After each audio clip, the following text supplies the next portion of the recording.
नेपाल, चीन और भारत। एक तरफ दुनिया का सबसे बड़ा और ताकतवर लोकतंत्र जो हमेशा से अपने पड़ोसियों को साथ लेकर चलने में विश्वास रखता है।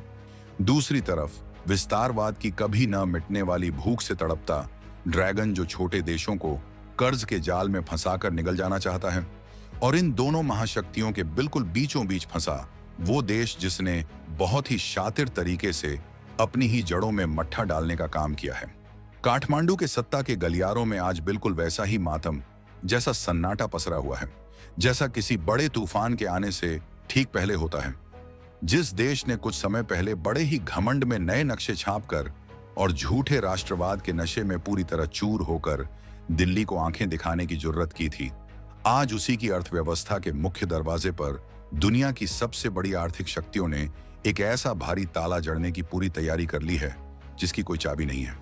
सितंबर 2026 का वो काला महीना अब आधिकारिक रूप से तय हो चुका है, जब इस देश का पूरा आर्थिक हुक्का पानी हमेशा के लिए बंद हो सकता है।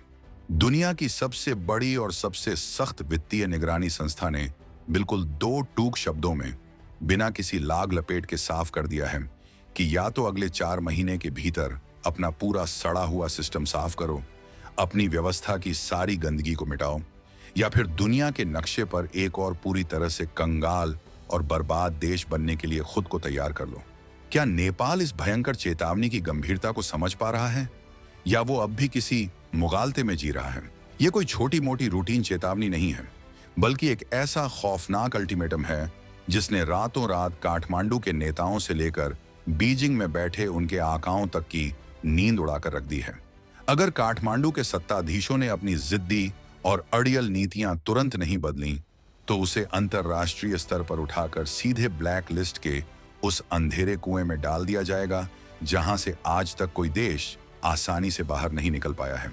इस ब्लैक लिस्ट का सीधा सा जमीनी मतलब यह है कि दुनिया का कोई भी बाहरी देश आपके साथ एक सिंगल रुपये, डॉलर या यूरो का भी व्यापार नहीं करेगा। आपकी जेब में रखे आपके अपने बैंकों के शानदार एटीएम और क्रेडिट कार्ड सिर्फ प्लास्टिक के बेकार और रद्दी टुकड़े बनकर रह जाएंगे, जिनसे आप एक माचिस की डिब्बी भी नहीं खरीद पाएंगे। बाहर के देशों से आने वाला रेमिटेंस और पैसा पूरी तरह से ठप हो जाएगा और देश के अंदर महंगाई इतनी भयंकर, इतनी विकराल रूप ले लेगी कि लोगों को एक वक्त की सूखी रोटी और 1 लीटर पेट्रोल के लिए भी सड़कों पर तरसना पड़ेगा।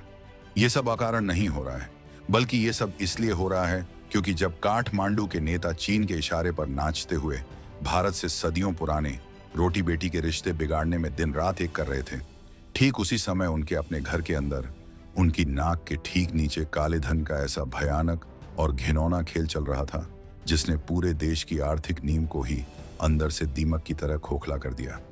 लेकिन ये दीमक लगी कैसे और इसे पनपने किसने दिया? अब आपको बिल्कुल सरल, सड़क छाप और बोलचाल वाली भाषा में समझाते हैं कि ये पूरा अंतरराष्ट्रीय बवाल आखिर शुरू कहां से हुआ और कैसे 2026 तक आते आते हालात इतने ज्यादा बेकाबू हो गए कि अब नेपाल के लिए वापसी का कोई भी रास्ता लगभग बंद नजर आ रहा है। पूरी दुनिया भर में काले धन के पहाड़ खड़े करने वालों और विनाशकारी ताकतों की अवैध फंडिंग को रोकने वाली एक बहुत ही ताकतवर अंतरराष्ट्रीय संस्था है जिसे आम भाषा में FATF के नाम से जाना जाता है। ये कोई आम संस्था नहीं है, बल्कि ये दुनिया भर के देशों की अर्थव्यवस्थाओं पर ऊपर आसमान से चील जैसी पैनी नजर रखती है। इसका काम सिर्फ ये देखना है कि कहीं किसी देश के बैंकों और वित्तीय सिस्टम का इस्तेमाल गैर कानूनी कामों, हवाला के धंधे या देश विरोधी खतरनाक संगठनों को गुपचुप तरीके से पैसा पहुंचाने के लिए तो नहीं किया जा रहा है। इसी अंतरराष्ट्रीय संस्था की एक बहुत ही पावरफुल क्षेत्रीय ब्रांच है जिसे एशिया पैसिफिक ग्रुप यानी APG कहा जाता है। हाल ही में इसी APG के कुछ बहुत बड़े, सख्त और दुनिया भर में खौफ का दूसरा नाम बन चुके अधिकारी अचानक से काठमांडू पहुंचे थे। उनका यूं अचानक नेपाल की धरती पर उतरना ही इस बात का संकेत था कि नेपाल की फाइल अब खतरे के लाल निशान को पार कर चुकी है। क्या इन अधिकारियों ने नेपाल को कोई ऐसी बात बता दी है जिसे वो दुनिया से छुपा रहा है? इस हाई लेवल जांच टीम का नेतृत्व डेविड शैनन नाम के एक बेहद कड़क, बेखौफ और अनुभवी अधिकारी कर रहे थे। डेविड शैनन कोई आम डेस्क पर बैठने वाले बाबू या अधिकारी नहीं है। वो साल 2002 से इसी फील्ड के निर्विवाद मास्टर माने जाते हैं और दुनिया के सबसे तेज तर्रार वित्तीय जांचकर्ताओं में उनकी गिनती सबसे ऊपर होती है। वो जिस देश में जाते हैं वहां के भ्रष्ट नेताओं के पसीने छूट जाते हैं। उनका अचानक से अपनी पूरी एक्सपर्ट टीम के साथ नेपाल की राजधानी पहुंचना ही इस बात का सबसे बड़ा और पुख्ता सबूत था कि मामला अब नेपाल सरकार के हाथ से पूरी तरह से खिसक चुका है।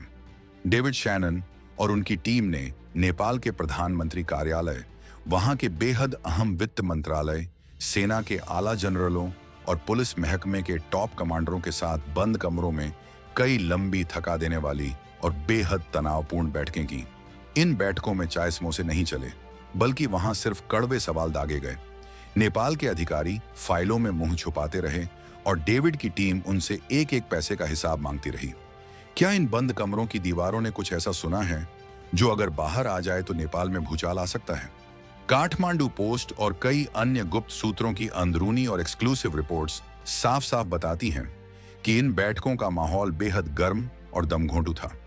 अंतर्राष्ट्रीय जांच टीम ने बिना किसी कूटनीतिक लिहाज के नेपाल के टॉप अधिकारियों के मुंह पर साफ साफ शब्दों में कह दिया कि भ्रष्टाचार और काले धन को रोकने के मामले में आपकी अब तक की पूरी प्रगति बिल्कुल शून्य है, एक बड़ा सा जीरो है। जांचकर्ताओं ने नेपाल के नेताओं की आंखों में आंखें डालकर कहा कि कागजों पर जो बड़े बड़े मीठे वादे आपने पिछले सालों में दुनिया से किए थे, वो असल जिंदगी में जमीन पर कहीं भी दूर दूर तक नजर नहीं आ रहे हैं। उन्हें बिल्कुल सख्त और ठंडे लहजे में बता दिया गया है कि ये आपके लिए आखिरी और फाइनल चेतावनी है। इसके बाद कोई नोटिस नहीं आएगा, सीधा एक्शन होगा।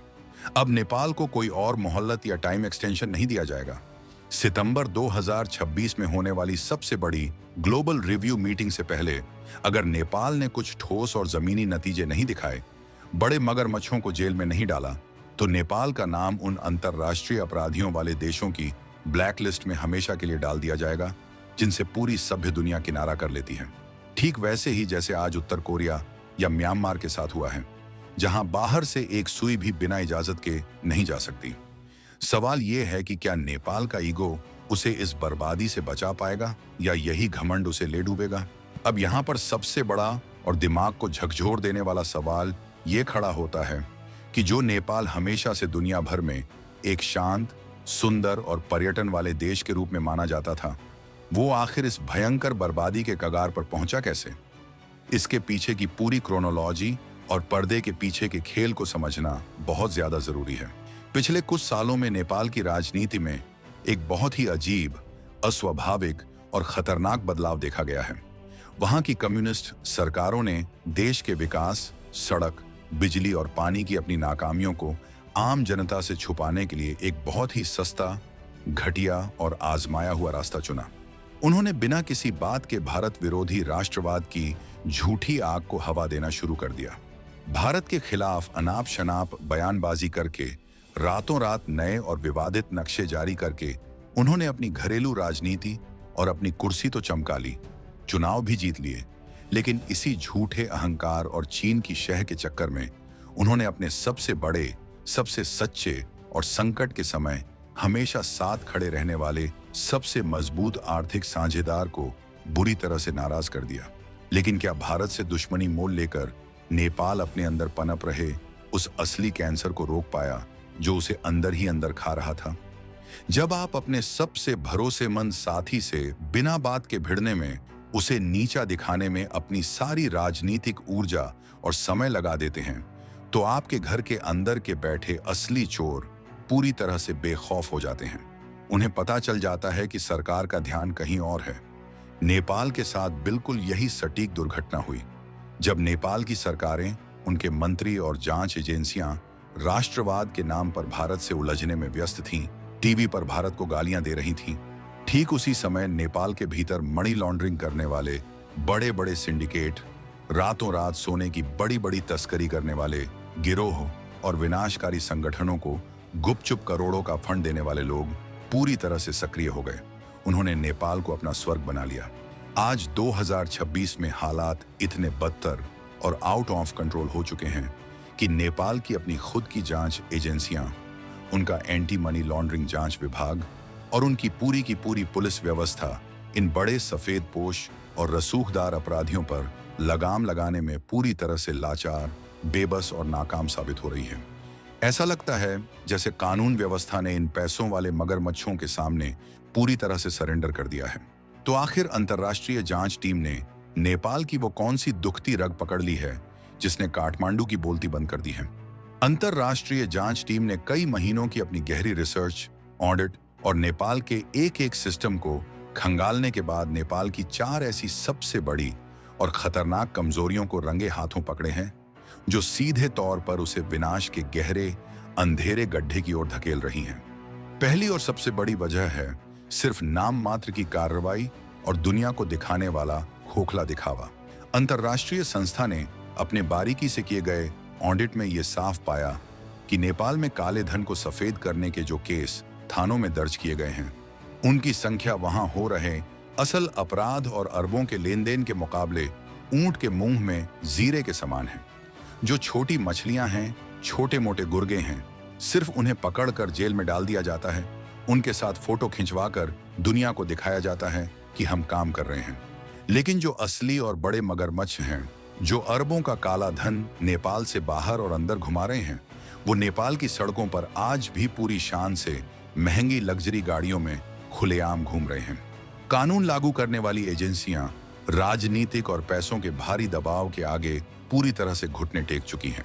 क्या नेपाल इन मगरमच्छों पर हाथ डालने की हिम्मत जुटा पाएगा, या फिर ये माफिया ही पूरे देश को ब्लैकलिस्ट करवा देंगे?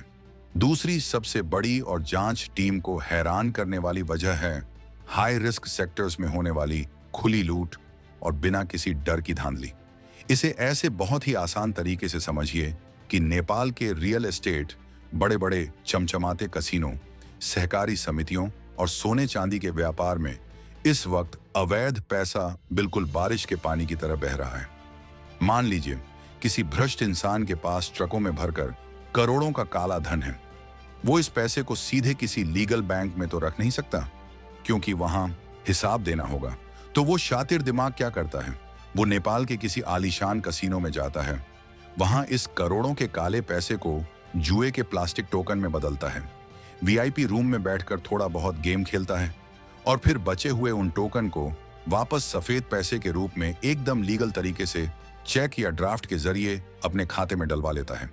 ब्लैक मनी पलक झपकते ही व्हाइट हो गई। रियल एस्टेट और जमीन के धंधे में भी बिल्कुल यही खौफनाक खेल हो रहा है। जमीन के भाव बिना किसी लॉजिक और बिना किसी कारण के आसमान पर पहुंचा दिए गए हैं, ताकि करोड़ों का काला धन प्रॉपर्टी के नाम पर आसानी से खपाया जा सके। इन क्षेत्रों में सरकार का कोई कंट्रोल, कोई नियम या कोई रेगुलेशन है ही नहीं। सब कुछ भगवान भरोसे और माफियाओं के इशारे पर चल रहा है। क्या दुनिया की सबसे बड़ी जांच एजेंसी इन शातिर तरीकों को नहीं समझती? तीसरी सबसे बड़ी और पुरानी बीमारी है नेपाल की राजनीतिक अस्थिरता, जो इस पूरे खेल को और मजबूत बनाती है। नेपाल में सरकारें किसी ताश के महल की तरह गिरती और बनती रहती हैं। कोई भी प्रधानमंत्री अपना 5 साल का कार्यकाल पूरा कर ही नहीं पाता। आज एक 3 पार्टियों के गठबंधन की सरकार है, कल वो गठबंधन टूट जाता है और कोई नया नेता नई पार्टी के साथ कुर्सी पर बैठ जाता है। इस राजनीतिक ड्रामे का सबसे बड़ा नुकसान ये होता है कि हर नई सरकार आते ही पुरानी सरकार के फैसलों को सीधे कूड़ेदान में डाल देती है और उन ईमानदार जांच करने वाले अधिकारियों का रातों रात ट्रांसफर कर देती है, जो काले धन वालों तक पहुंचने वाले होते हैं। नेपाल के अधिकारी जब अपनी फाइलें लेकर अंतर्राष्ट्रीय मंचों पर जाते हैं, तो हमेशा यही घिसा-पिटा बहाना बनाते हैं कि हमारे यहाँ बार बार चुनाव हो रहे हैं और राजनीतिक बदलाव हो रहे हैं, इसलिए हम काले धन को रोकने वाले जरूरी सुधार लागू नहीं कर पाए। लेकिन अब 2026 में अंतर्राष्ट्रीय संस्थाएं इन खोखले और बच्चों जैसे बहानों को सुनने के लिए बिल्कुल भी तैयार नहीं हैं।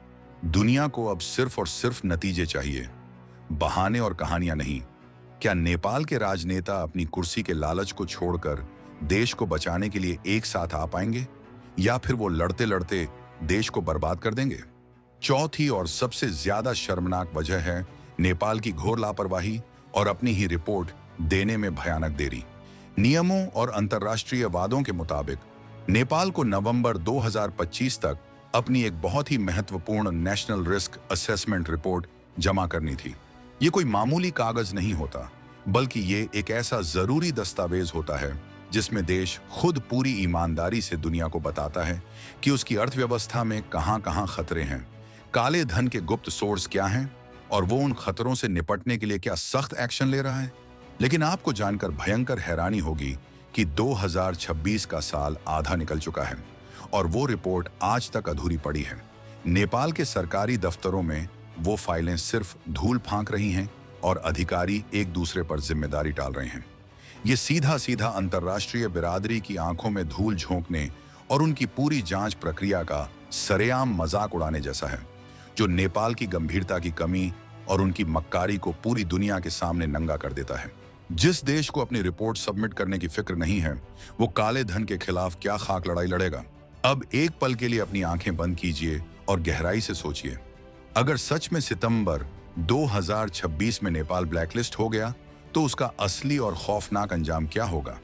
यह सिर्फ एक कागज पर लिखी जाने वाली कोई आम लिस्ट नहीं है, बल्कि ये किसी भी देश की चलती फिरती अर्थव्यवस्था को सीधे श्मशान घाट तक पहुंचाने का सबसे पक्का और अटल फरमान है। जैसे ही किसी देश पर ब्लैक लिस्ट का ठप्पा लगता है, उसके बैंकों का दुनिया के बाकी किसी भी बैंक से लेन देन तुरंत प्रभाव से ब्लॉक कर दिया जाता है। नेपाल का पूरा इंपोर्ट और एक्सपोर्ट रातों रात ठप हो जाएगा। वर्ल्ड बैंक, IMF यानी अंतर्राष्ट्रीय मुद्रा कोष और एशियाई विकास बैंक जैसे दुनिया के सबसे बड़े संगठन नेपाल को एक फूटी कौड़ी, एक सिंगल सेंट का कर्ज देना हमेशा के लिए बंद कर देंगे। और अगर वो कर्ज देंगे भी तो उसकी शर्तें इतनी ज्यादा खौफनाक और बेइज्जत करने वाली होंगी कि नेपाल का पूरा सिस्टम, उनके जंगल, उनकी जमीनें उन्हें पूरा करते करते बिक जाएंगी। क्या काठमांडू में बैठे सफेदपोश नेताओं को इस आने वाले जलजले की कोई भनक भी है? जरा सोचिए, उस आम नेपाली नागरिक का क्या होगा जो आज भी मेहनत मजदूरी करके अपना घर चलाता है। नेपाल अपनी जरूरत की लगभग हर चीज के लिए दूसरे देशों पर निर्भर है। नेपाल में सुई से लेकर पेट्रोल, डीजल, रसोई गैस और दवाइयों तक सब कुछ बाहर से आता है। जब विदेशी मुद्रा का आना बंद हो जाएगा, डॉलर आने रुक जाएंगे, तो बाहर से ये जरूरी सामान कैसे खरीदा जाएगा। देखते ही देखते देश के अंदर जीवन रक्षक दवाइयों की भारी किल्लत हो जाएगी, पेट्रोल पंप सूख जाएंगे और उन पर ताले लटक जाएंगे। कोई भी विदेशी कंपनी, कोई भी इन्वेस्टर ऐसे दागदार और बदनाम देश में अपना 1 रुपया भी निवेश नहीं करेगी जिसे दुनिया भर ने वित्तीय अपराधी मान लिया हो। विदेशी निवेश यानी FDI गिरकर बिल्कुल शून्य पर आ जाएगा। जब डॉलर का आना बंद हो जाएगा तो नेपाली रुपये की कीमत गिरते गिरते कागज के उन रद्दी टुकड़ों के बराबर हो जाएगी जिसकी कोई वैल्यू नहीं होती। देश के अंदर भयंकर हाहाकार मचेगा, राशन की दुकानों पर दंगे होंगे और श्रीलंका या पाकिस्तान से भी कई गुना ज्यादा भयानक आर्थिक आपातकाल जैसी स्थिति पैदा हो जाएगी, जहां भूखे और परेशान लोग सड़कों पर उतरकर अपनी ही सरकार के खिलाफ खूनी विद्रोह कर देंगे। क्या नेपाल के नेता अपने ही देश को इस आग में झोंकने के लिए तैयार हैं? लेकिन इस पूरी खतरनाक कहानी का एक बहुत ही महत्वपूर्ण, संवेदनशील और सीधा पहलू हमारे भारत से भी जुड़ा हुआ है। सवाल यह है कि नेपाल की इस भयानक बर्बादी से, वहां मचने वाले इस हाहाकार से भारत पर क्या असर पड़ेगा। देखिए, अंतरराष्ट्रीय कूटनीति और जियोपॉलिटिक्स में ये एक अटल सत्य है कि अगर आपके पड़ोसी के घर में भयंकर आग लगी है तो उसकी गर्म आंच आपके घर की दीवारों तक जरूर पहुंचेगी, आप उससे बच नहीं सकते। भारत और नेपाल के बीच हजारों किलोमीटर लंबी एक बिल्कुल खुली और बिना तारों वाली सीमा है। लोग बिना किसी वीजा, पासपोर्ट या चेकिंग के आराम से इधर से उधर आ जा सकते हैं। नेपाल का ब्लैकलिस्ट होना और वहां की अर्थव्यवस्था का पूरी तरह से तबाह होना भारत की राष्ट्रीय सुरक्षा के लिए एक बहुत बड़ा लाल रंग का अलार्म है। अगर नेपाल बर्बाद हुआ तो क्या भारत अपनी सीमा पर शांति की उम्मीद कर सकता है? अगर नेपाल की वित्तीय व्यवस्था पूरी तरह से चरमरा गई, वहां पुलिस और कानून का डर खत्म हो गया और पूरे देश में आर्थिक अराजकता फैल गई, तो भारत नेपाल की इस खुली और बिना तार वाली सीमा का सबसे ज्यादा फायदा उठाकर दुनिया भर के शातिर तस्कर, काले धन के व्यापारी और खतरनाक मंसूबे वाले गैर कानूनी गुट अपनी गतिविधियों को कई गुना ज्यादा बढ़ा सकते हैं। वो नेपाल की उस बिना कानून वाली जमीन का इस्तेमाल भारत के बाजारों में जाली करेंसी धकेलने और देश विरोधी ताकतों को फाइनेंस करने के लिए एक सुरक्षित लॉन्च पैड की तरह कर सकते हैं। यही वो सबसे बड़ी और अहम वजह है कि भारत हमेशा से हर अंतर्राष्ट्रीय मंच पर यह चाहता रहा है कि नेपाल एक स्थिर, मजबूत, शांत और समृद्ध राष्ट्र बने। लेकिन इसके लिए भारत नेपाल के हिस्से का काम नहीं कर सकता। नेपाल को खुद अपनी प्राथमिकताएं तय करनी होंगी। भारत के खिलाफ झूठा जहर उगलने और अपनी ही भोली भाली जनता को गुमराह करने के बजाय उसे अपने ही सिस्टम के अंदर घुसी इस भयंकर गंदगी को साफ करने पर अपना पूरा ध्यान देना होगा। क्या नेपाल भारत की इस नेक नीयत को समझ पाएगा या चीन के भ्रामक जाल में ही फंसा रहेगा? चीन का भी इस पूरे खौफनाक खेल में एक बहुत बड़ा, शातिर और दोगला किरदार रहा है। नेपाल की कम्युनिस्ट सरकारों ने यह सोचकर चीन की गोद में बैठना बहुत पसंद किया था कि जब भी कोई अंतर्राष्ट्रीय संकट आएगा तो ताकतवर ड्रैगन उन्हें हर मुसीबत से बचा लेगा। लेकिन वो ये सबसे अहम बात भूल गए कि चीन कभी किसी का सगा नहीं होता। चीन केवल छोटे देशों को अपने भारी भरकम कर्ज के जाल में फंसाता है। वो किसी देश का सड़ा हुआ सिस्टम ठीक करने या उसे अंतर्राष्ट्रीय मंचों पर फजीहत से बचाने कभी नहीं आता। आज जब एफएटीएफ का इतना भारी डंडा नेपाल के सिर पर पड़ रहा है और वो ब्लैक लिस्ट होने जा रहा है, तो बीजिंग पूरी तरह से चुप है और उसका प्रभाव वहां से गायब है। चीन केवल अपने फायदे, अपनी कंपनियों और अपने सामरिक हितों के लिए निवेश करता है। उसे इस बात से रत्ती भर भी कोई फर्क नहीं पड़ता कि नेपाल का आम नागरिक महंगाई से तड़प तड़प कर मर रहा है या उनका पूरा का पूरा देश ब्लैक लिस्ट होकर दुनिया से पूरी तरह कटने वाला है। समय रेत की तरह बहुत तेजी से नेपाल की मुट्ठी से फिसलता जा रहा है। नेपाल के सत्ताधीशों के पास अब अपनी गलतियों को सुधारने के लिए सिर्फ और सिर्फ 4 महीने का बहुत ही छोटा सा वक्त बचा है। सिर्फ 120 दिन की मोहलत। क्या वो इन गिने चुने दिनों में रातों रात कुछ ऐसा चमत्कार कर पाएंगे जिससे अंतर्राष्ट्रीय जांच एजेंसियां और दुनिया के बड़े देश संतुष्ट हो सकें? क्या वो अपने उन ताकतवर भ्रष्ट नेताओं, तस्करों और माफियाओं को जेल की काल कोठरी के पीछे डाल पाएंगे, जो अब तक पूरी तरह से बेखौफ होकर सत्ता के गलियारों में घूम रहे हैं? या फिर सितंबर 2026 आते आते नेपाल आधिकारिक रूप से दुनिया के उन गिने चुने बर्बाद देशों की कतार में सबसे पीछे जाकर खड़ा हो जाएगा, जिन्हें पूरी दुनिया ने आर्थिक रूप से अछूत और दिवालिया मान लिया है? काठमांडू को आज ये बात अपने दिमाग में अच्छे से बैठा लेनी चाहिए कि राजनीति और चुनाव अपनी जगह हैं, लेकिन जब बात देश की अर्थव्यवस्था, आम आदमी की रोजी रोटी और दुनिया में आपके देश की साख की आती है, तो झूठा अहंकार और चीन के इशारे पर पलने वाला छद्म राष्ट्रवाद बहुत भारी पड़ सकता है और इसकी कीमत पीढ़ियों को चुकानी पड़ती है।